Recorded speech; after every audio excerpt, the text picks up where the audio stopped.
taxi ranks, and loading bays throughout the state is hereby prohibited. All hotels, guest houses, and dated outfits must remain closed in the state. All hoteliers must provide the state task force on COVID-19 with the manifest of those already lodged in their hotels before the coming into effect of this directive. No commercial taxi driver should carry more than 3 passengers in his vehicles per trip. No commercial bus driver should carry more than 40% of full capacity of his vehicle. All tricycles must limit their passengers to 2 persons only. No private vehicle should carry more than 3 persons in the car. All drivers, persons or passengers in commercial and private vehicles, including tricycles, must wear face masks and observe the use of sanitizers. A task force has been set up to arrest and prosecute any person without wearing face masks in public places or inside vehicles. Impound and auction any vehicle with persons or passengers without face masks.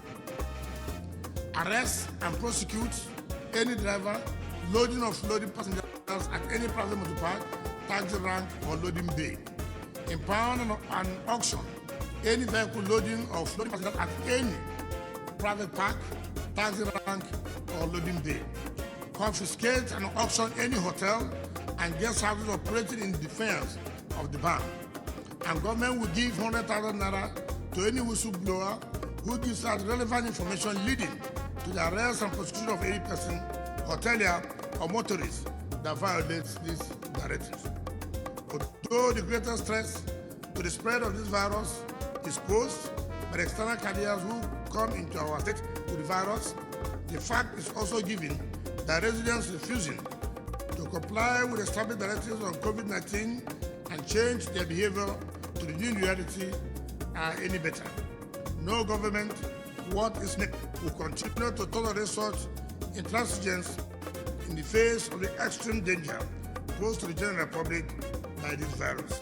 Consequently, we have decided on the extreme measure of placing the entire Obio and Port Harcourt City local government areas under a 24-hour total lockdown from Thursday, 7th of May 2020 until further notice.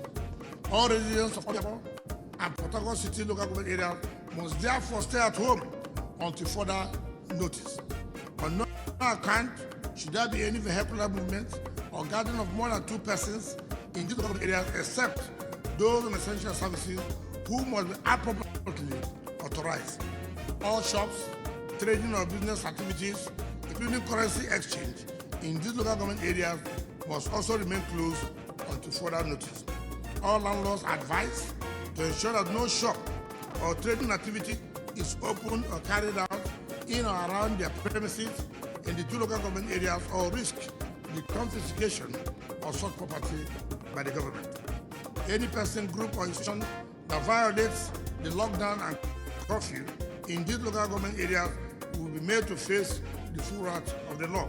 Furthermore, we have reviewed all entry waivers and permits earlier granted to companies, and in addition, said as follows.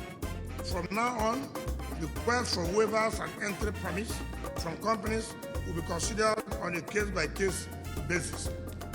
All inward banned vehicles and flights into River State from oil and gas companies with workers either for crew change or other designated essential operations must first submit details of their manifest duly to the State Task Force on COVID-19 for proper vetting of their various status before they can be allowed to enter the state. All operators of chartered flights into River State for oil and gas operations, especially Bristol and Caverton helicopters, should please comply with this directive and refrain from jeopardizing the lives of our people for the sake of making profits.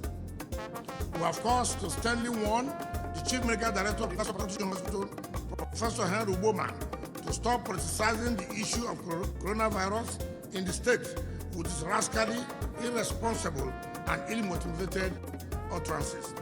This government is focused and therefore will not allow itself to be distracted on its battle against COVID-19.